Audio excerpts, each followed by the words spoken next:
Amy, Good good morning, morning. Sandy. Good morning. Happy podcast day. How are you? Good. Podcast day is always a good day. Happy day. I know it is. We're doing it on a Monday this morning, and so that's a little bit of a change up for us. hmm Um, but it's a good start to the week, I think. Yeah. And then this podcast that we're taping on Monday will drop on Thanksgiving morning. So I Yes. think so. Let's just go with that. And Yeah. if I'm wrong, Yeah. listeners, forgive me, but I'm pretty sure that is correct. Yeah, that is correct. I will say I with certainly know. if that's correct. With the holidays and with me moving, our schedule has gotten really kind of crazy, and all of us are traveling. But we're still chugging along and getting this thing done. And I will say, I had a listener reach out to me from Florida and mentioned how much she's enjoying our podcast. So that was nice. It was just a little Love nice that. kudos. I meant to tell you that. I know it was Love that. nice to get that It's little feedback. the little affirmations. My mom sends out a family email and she made a comment to me on one of her family calls. Not everybody read the email. She said, I'm going to still do it. I'm just not going to spend as much time on it. And I said, Mom, you sometimes you forget about those that are reading it versus those that aren't. Because I shared with her, which she didn't know, cousins that had enjoyed seeing things or commented back to me. And it was good for her to get that feedback because it keeps you Yeah. inspired. That's why we do this, is to have Oh, conversations with people outside of ourselves. Even though it's kind of a one-way conversation, it's good to get that feedback. right. It is. Exactly. We don't know who's listening right now. So today we're going to talk about you can't come home again. Hmm? Is that what it is? Or The actual we can phrase, come the home again? catchphrase is, you can never go home again. You can never go But we home can again. say whatever we want because it's our phrase too. But it's kind of we've heard it. The reason we came up with this is it started with Amy's moving. I had just gone back home and she asked how my trip was going back to my little town of Remsen. And I said, I don't believe in that phrase. You can never go home again. Hell yes, you can go home again. But it sparks the conversation. And I'm going to Right. say one other thing to the listeners is we don't talk about what we're going to talk about ahead of time. And so, yeah, we both had time to ponder this. And right before we started recording, Amy said, yeah, she's been thinking about it differently than me. So this will be good. I have been. I have been. So what was your experience going home? Like, okay, first I want to start with what were your expectations when you went there? Like, what did you expect? Did you have surprises of things changing, things not changing, or how did you feel while you were there? And then when you reflected on it afterwards, were there any changes and what your expectations were? It was kind of it was the mother load overload of going home for me because I had three things that happened simultaneously. I spent a day with my adult son, who we went and drove by all of our home places, our old house in Omaha, St. Wenceslas, and everything had changed. So I had a whole Yeah. day of that. Then so we went to all of his going back home, right? And my home raising my kids. Then I went back to Remsen, and my mother was raised in Remsen, and we do all kinds of family history. And she spent the time telling me, go back to the home house. So and then I spent time talking to people in my mom's home. So it was a bit of overload, but it ended up being, my overall impression was it was a very favorable overload. It was, I came back ecstatic. Your question about how did I feel going in, I was pumped. Like I was as pumped as I was going on some of these great trips we go on. When people would ask me, are you looking forward to Patagonia? You're going to Tahoe. What trip are you most looking forward to? I would say, I can't wait to go back to my hometown of Remsen. So I did go in with a real, kind of a childhood excitement because I hadn't been back hanging out for Yeah. a while. And it exceeded expectations, Amy. And I think it's because I went back not expecting anything. I just wanted to see people. I wanted to experience. I ran my old running route and took it all in. So, I went in with no expectations. So maybe that was a good thing. I just wanted to make it be an immersion of experience of whoever I Yeah. ran into, being true to the people I was with, and being a good um, being a good, being good to my host and hostess and putting them first and family first. And I just ran into different people in random places and had great conversations. And it was fun showing my hometown to my niece who came with me and her mom. I It wasn't a class reunion, so I was running into people like that I used to babysit that were in different classes. I was texting my brother. Yeah, and I came home pretty giddy from it. And That's but here's the thing I'll tell you, the why. There's something about being 55 and I have nothing to prove other than I'm alive. Those were fun years. You know, who's healthy, it's my mom asked me when I told her I ran into somebody, she said, "What are they doing now?" And I'm like, I have no idea. And I got to thinking, Amy, not one person asked me, "What do you do for a living?" Now, right. nobody asked me that. We didn't talk about it. Like that wasn't I had deep, meaningful conversations with people, but we didn't talk about that. They'd say, Right. "Where are you living?" Right? Um, Right. what are you up And to? how's your family? How's your How's your family? family? How, I showed more yeah, pictures of my parents or things that I've done with my family. My parents, of course, because they know they're part of my history in my home. And I tell you, the other thing was it was really fun meeting my friends' kids. I love, like having conversations with their children, seeing their adult children. I don't know. It was no, there's something about being immersed in an environment with no expectations, because part of it is I had no expectations of them either. It was sincere, it was authentic, and it was open-minded. I had nothing to yeah, prove. yeah. That's a great approach because I think we get disappointed when we are going Mhm. home and we think everything's going to be the same. Like the surroundings are going to be the same, the Right. buildings are the same, the people haven't changed, that like and that's when the disappointment starts to hit of, oh, it's all so different, instead of acknowledging things change. And Things so change. going in with that expectation that you can like see people, enjoy people, but not expect everything to look and feel the same. Because my home, my actual child home is a lot of things. Home is the house, home is the community, home is the neighborhood. And I experienced all those things back with Omaha and Remsen. And my actual childhood home had a fire a few years after we moved. They rebuilt it, but the only structure that really remains that was part of my home is the garage, which they've actually Oh redone yeah. now too. And it's such a reminder too of the home that it was a home when I was there, but now it's a house.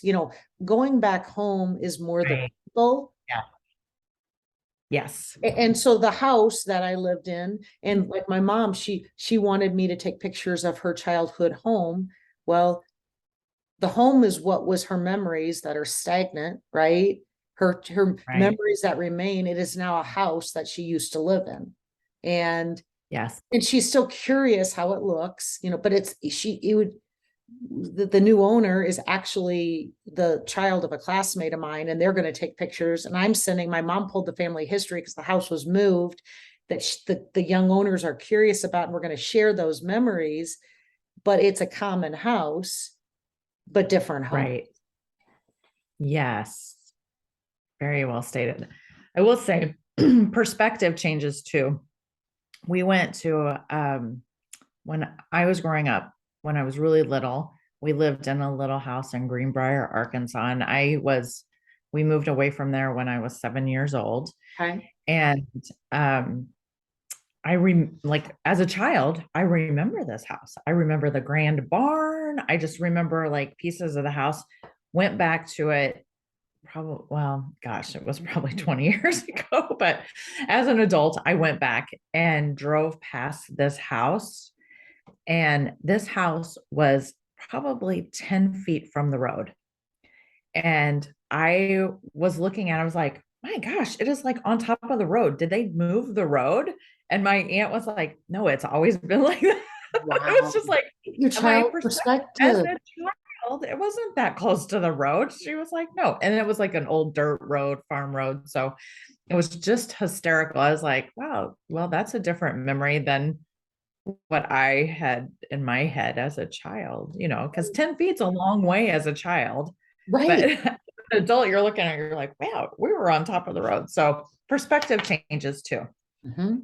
So what I wanted to share with you is this weekend, I was watching CBS Sunday Morning and Linda Ronstadt was on there, and Okay. she is suffering from a Parkinson's. brain illness. Mhm. They didn't say Parkinson's, they called it something different, but she Really? can't see anymore. Yeah, I can't, it had a different name that I'd never heard, but it was felt like it was similar to Parkinson's, but she can't sing anymore. And she's written this book that says feels like home.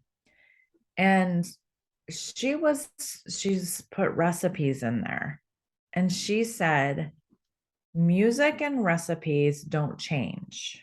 And surroundings change, people change, but those things will stay the same.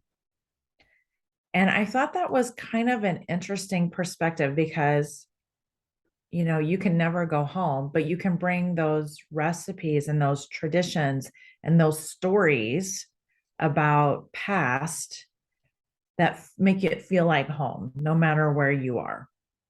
I love that. I know that I thought I was like, oh, and here we are coming into Thanksgiving and we're cooking recipes that sometimes have been handed down for generations and it makes it feel like home. Mhm. My mom, before she started on the family history book and all the things that we're doing, she pulled together and worked. She was very she was the one who did it. She pulled together all the family recipes and coordinated, and we have a family cookbook, and it was bound, in a nice, and we have the PDF version that we're going to put in the Word version on the website. But I got to tell you, it warms my heart to have my oldest son say, hey, which one of Grandma Mary's recipes, what would be a good one to make? And, of course, you have the names, and we actually put little stories throughout any story that was contributed about a memory about cooking or Yeah. a recipe about dieting through the years. We included those little clippets throughout the cookbook. But Christmas time or holidays, you're exactly right. We will, or Linda's exactly right too. When we have a conversation as a family, somebody will bring up, well, remember that cookie or that grandma made the tea ring. And we're getting the recipe book out and trying to find that recipe and the memory that goes around it. The wreaths that I do during Christmas that started with my mom as a child. Right. That whole back to home, no matter where I'm at, whether I'm making them in Kingman, which is not where I grew up making them, or here, I get those same feelings. I love that. Yeah. I thought I was like, oh, look at this. Feels like home. So you can go home, but it's about the things that make it feel like home and acknowledging that. Okay, I have a question for you. Yeah, Never thought about the music, love either the food. Those are great things to think about. Boy, I'm going to be thinking about those a lot I know. on Christmas. I've got a vinyl record player that I love, and they had a vinyl exchange out at a brewery. I mean, that's a win-win for me. Right. When I left, they're very, all of the albums I got were very nostalgic, either college period of time, different periods of time. But part of that is, um, I got some Christmas records, and I was very much looking for the same Christmas records I had as a child. And so, question for you, Christmas music. Do you go look for certain Christmas music that reminds you of raising your kids, home as home as you as a child, you as a mother? What do you go for vinyls and music, and specifically Christmas music? Is that something that makes you feel at home? Yes. Yes. It's funny. I've been cleaning out stuff Yep. and just came across all of the Christmas CDs Nice. from we've had forever. And I came across Boys to Men. Nice. I know exactly. And their Christmas CD. And I just had this flood of, oh my gosh. And what was that? That was probably early 90s. I mean, Probably. it was right after we were married that I got the CD. And so it just kind of it took me back to that place. And that's like music does that to me. Music takes me back to memories like Bon Jovi. I Oh, have specific memories for all of those songs. If I I think of hear clothes too, what I'm wearing. Oh, stirrup pants. you're right, Yep. you're right. Duran Duran brings up certain people because I remember they had like these. I had friends that were like crazy fans of Duran Duran. So if I hear that song, I think of these people. Um, I I think of had, Lizzo. yeah, right. And then um just like there's just so many the music brings back memories. But you were talking about albums, and I have oh, here's one. I've been cleaning out and I had all my albums right here. Look, do you Lover remember Loverboy? Boy. Oh Oh my, my gosh. I think of Lover Boy is high school. For me, I'm a little older. Yeah, high school. That was one of my first concerts I went to. And I was like, well, I was high school too.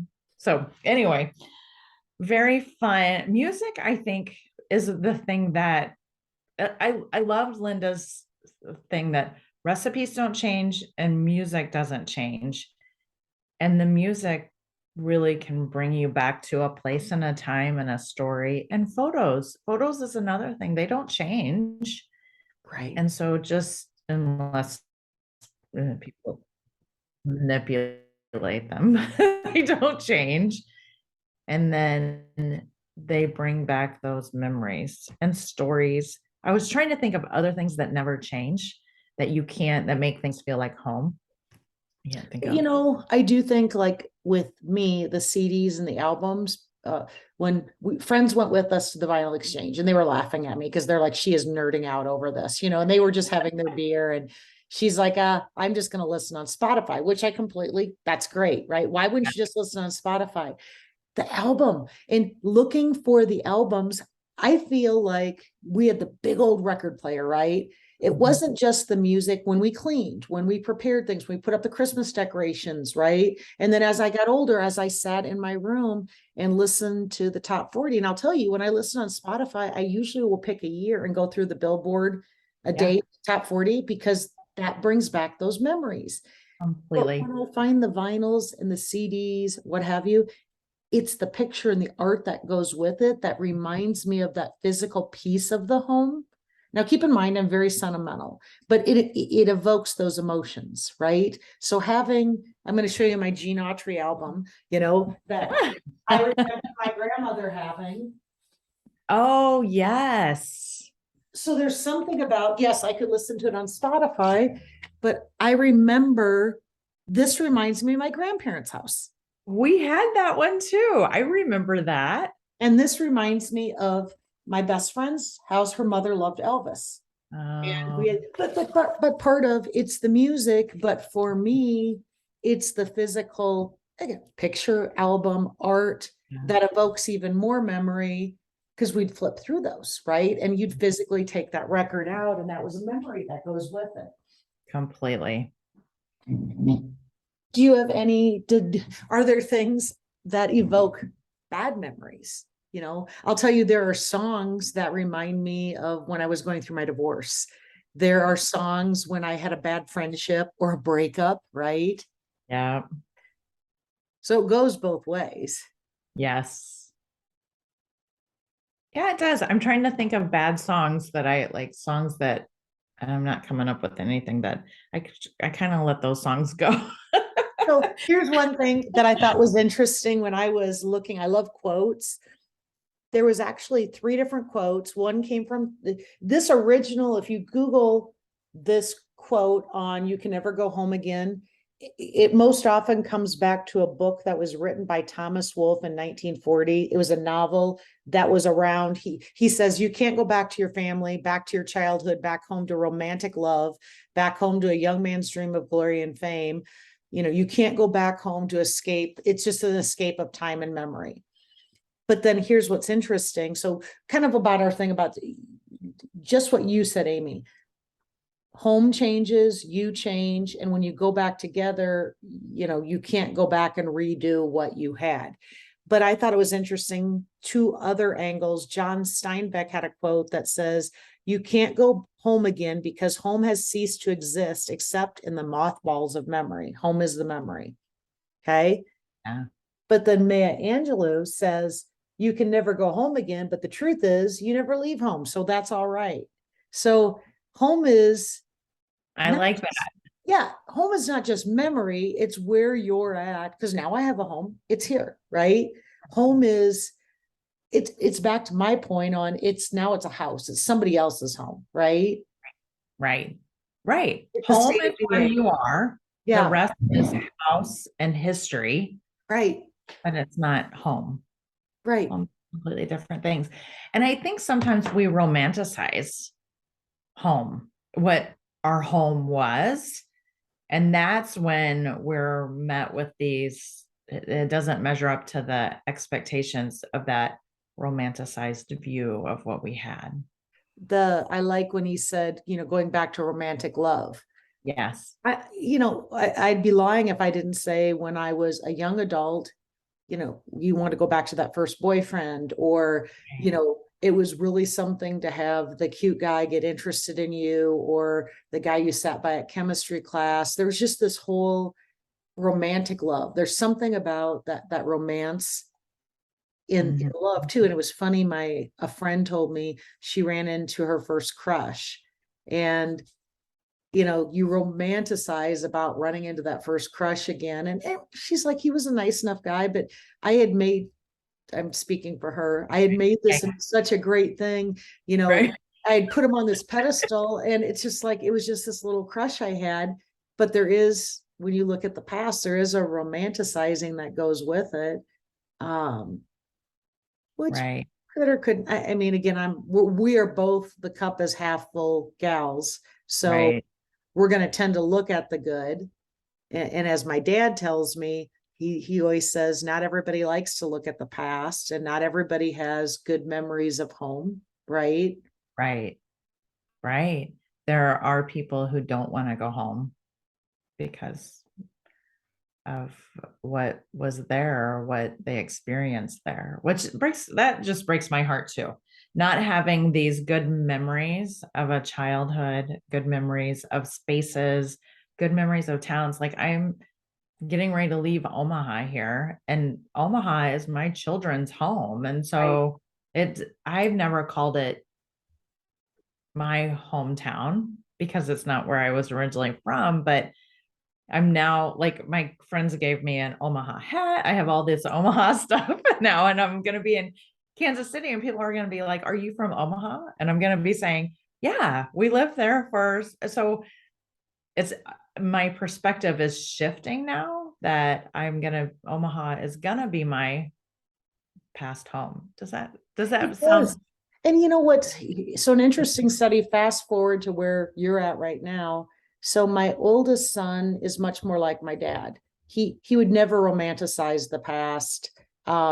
He doesn't cling to the homes or the things. He tends to be more like my husband too. Just like why when I sold the Omaha house, it was a big deal to me. And he's like, it's a house. It's a house. And now it really is bringing out meaning what we're talking about here. The home are the memories that stay with us. It's not, we never leave home, right? But when I drove around with that oldest son, who is not a sentimental bone, well, I shouldn't say that. He's not a sentimentalist, innately. And we drove around and we looked, I mean, we kept coming up, what does Prairie Life look like? All these little milestones of places where they have a lot of memories, good memories. We had we never got out of the car and knocked on a door or went to talk to people, or, Wenceslaus is completely different, where they went to school, the church. We had zero interest in looking at it. And part of that was him too. It wasn't about, oh, let's go and see what it's like now. We really drove, it was a driving tour of talking about the memories we had when we were there and how different it looked. And it was an acknowledgement of it's not the same place. but we had a Right. lot of fun doing it. It was completely different than me and Remsen immersing myself and talking to everybody and, Yeah. going in, but he didn't need that because Yeah. it was just like, that was past. This is interesting how it's changed, but ours are our memories, not today. Right. Yes. I love that. What a wise soul he has He to is an know. old soul. I got to tell you, sometimes, me and my middle and maybe the youngest get a little sappy about everything. And but he's the one who loves the cookbook. He loves the cookbook. He's always asking me about the recipes in the See? cookbook. Yes. But he Yeah. would have no interest in like walking into St. Wenceslas school or knocking on the door and saying, let's look at the house. Why would I want to do that? Right. He, Yeah. that makes no sense to Love me. the cookbook. So it'll be Yeah. interesting how your kids react 5 years from now, Right. 3 years from now about the different places and Yeah. structures, right? Well, I will say when we moved out of our last house, the new owners did a complete exterior paint, did a whole different color. They did a different landscaping in the front. Looks like a completely different house. And my family, it was actually funny because I was like, oh, it looks great. It's so pretty. And then like there were mixed reactions from everybody. Everybody's like, oh my gosh, what'd they do to it? Like it was like a whole thing. And I was cracking up because I was like, it's so interesting how we all have different feelings about this change. And Right. so it was just everybody's personalities, and some people were like, I don't care. They can do whatever they want. So it was just funny. It's interesting. It's so funny story. The Omaha house, the new owners, young couple, and she has kind of a lifestyle blog, I think. Oh, Anyway, I had read because we're friends on Facebook. She had posted a blog and she was redoing the house. You can, I mean, great taste, cute yeah. young couple. And when we drove by, like you talked about, completely different, to Yeah. completely different color scheme, backyard. Never thought about where they put a garden, a hammock. And Zach, my oldest, is like, wow, that's really cool. I never would have thought to put that there. We're just driving. Oh, it looks really good. But when she wrote this blog, she said, "Oh my gosh, the living room was brown. Did you hear that? Brown." And I was trying everything in my power not to feel insulted. And I thought, you know what? You guys Right. all think white is cool. We all moved into houses and we couldn't wait to rip off the white. So what my brown that's uncool, whatever you're doing for gray, we're gonna think is ugly, Yeah. 5 years from now. So, but Garrett just said to me, my husband said, just stop reading it because it is, you'd start taking some things personally. And I'm like, okay, you know what? I wasn't going to repaint it for you, but it was really cool 10 years ago. And that 10 years goes by really fast when you have to change from brown to gray. Right. Exactly. Exactly. I just going through all of this moving, we had to have things staged. And one of the things they did is they brought in camel colored leather pillows, Okay. the They're brown. cool again. I know they're back. And I'm like looking at it, I was like, oh my gosh, are we coming back to brown? I was like, here we go. The gray is going to be out soon, and we're coming back to brown. And my mom, the older people get, they see clothes like, oh, why didn't I have some things that are totally 80s right now that I wish I would have hung on to my pasta sweatshirt and, gosh, the Swiss, what was I can't think what it's called, the watches, and they'd all be cool right now. But my The swatch. mom's, Yeah. all that would be cool. Swatch. My Swatch. swatch. My Okay. mom's been through this so many times with clothes. She's like, if I like something, I hang on to it because it's going to come back. Maybe I change it a little bit. And she said, as far as her house, when she went, she's like, I don't care what's popular now or not. If it's popular and I like it and I put it in, great. And if somebody says that's not the color scheme or I don't care anymore. I go for what I like. And chances are half of what I have is going to be cool and half of it isn't. But it's Yeah. her home, right? It's her Right. home. Home. And that's what creates that feeling of home is Right. making it ourselves. My sister once told me when we first bought our house, she's like, if you love it, it'll fit somewhere in your home. Right. I was like, what good advice is that? Because if it's something you love, you're going to find a place for it and you're going to honor it and it'll fit with everything else you love somehow. And so And there's so many things I have, Amy. I'll be curious. I'm going to ask you this question after you move, but there's so many pieces of happiness from prior homes that are now in my home that, other than the big structural things like the end tables, the couches, there's so many pieces of happiness that I brought from other homes that sit in my house today that there really wasn't that much decorating, because I wanted to incorporate different things that brought it from my childhood home, from my Omaha home, from Garrett's. I mean, we've incorporated grandparents, things that I have pieces, even small pieces of furniture. It was just interesting how very little I needed to add, because I consolidated my favorite pieces of prior homes into my Right. Exactly. If you love it, it's going to fit.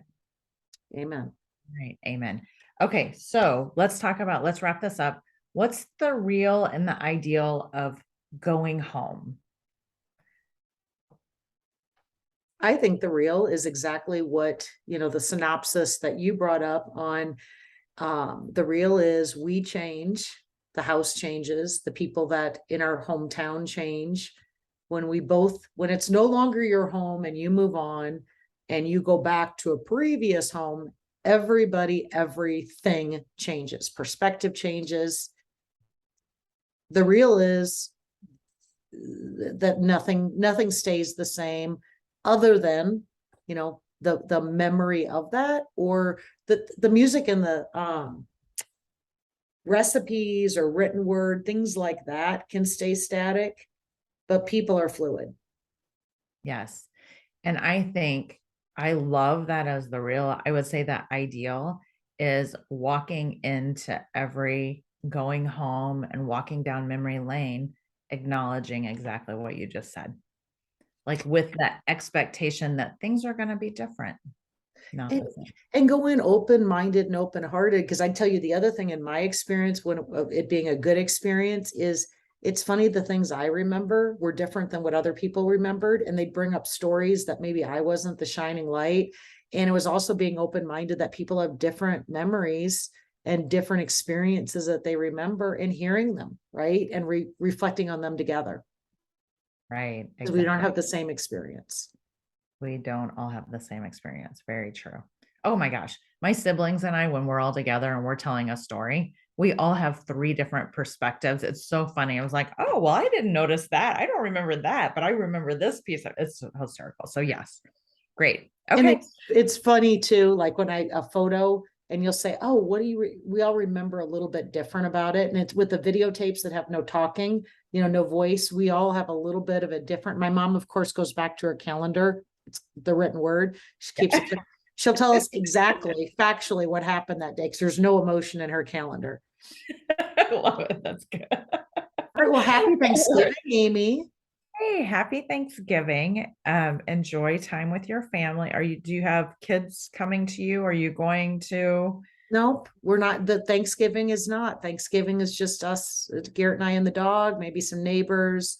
A lot of sickness going around right now. So thinking we'll probably just stay low key and not much of anything else, but we'll see.